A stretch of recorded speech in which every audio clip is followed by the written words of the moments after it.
Welcome to my channel. अस्सलाम वालेकुम। बिस्मिल्लाहिर्रहमानिर्रहीम। परवरदिगार आपको शादो आबाद रखे।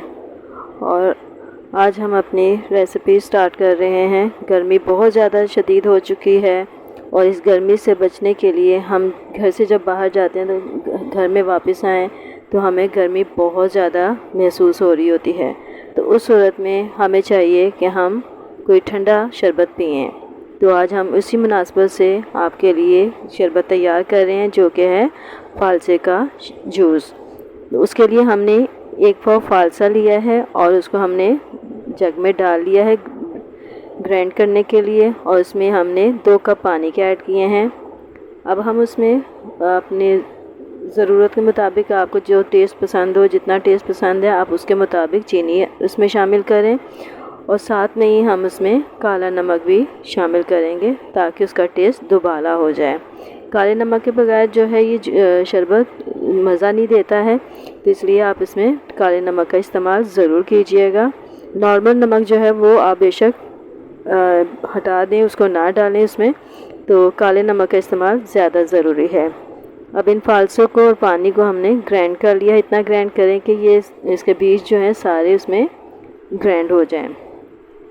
अच्छी तरीके से इसको ग्राइंड करने के बाद जो है हमने इसका जूस जो है वो तैयार करना है। देखिए कितना खूबसूरत कलर आ रहा है फ़ालसों का। जब हमारा जूस तैयार हो जाए तो एक छन्नी लेके उसमें हमने फिर ये जूस डालना है, ताकि वो जो छिलके और उसके बीज हैं जो बारीक बारीक बच गए हैं वो छन जाएँ और उसका जूस जो है वो अलग हो जाए।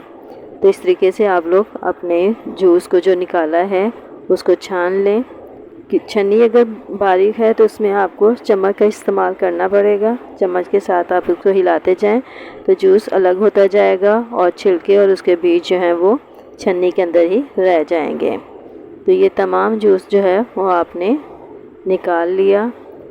तो इस तरीके से आपको ये जूस जो है इसको खूब अच्छा ठंडा करके पिएं, ताकि आपकी जो गर्मी का एहसास है वो ख़त्म कर देता है ये जूस। इसको पीने से बहुत मज़ा आता है और एक सुकून हासिल होता है इतनी शदीद गर्मी में, क्योंकि गर्मी बहुत ज़्यादा तेज़ हो चुकी है। तो इसमें आप जब ये जूस तैयार हो जाए तो आप इसको सर्व करने लगे तो इसमें आप वाइट ड्रिंक कोई से भी इस्तेमाल कर सकते हैं, उससे और ज़्यादा इसका टेस्ट दुबाला हो जाता है। तो यकीनन आपको हमारी ये रेसिपी पसंद आई होगी, और आपको अगर ये रेसिपी पसंद आई है तो कमेंट ज़रूर दीजिएगा, और हमारे चैनल को सब्सक्राइब करें, लाइक करें और शेयर करें। इंशाल्लाह हम लोग अगली वीडियो में आपके साथ ज़रूर हाजिर होंगे। उस वक्त तक के लिए हमें इजाज़त दीजिए। खुदा हाफिज़।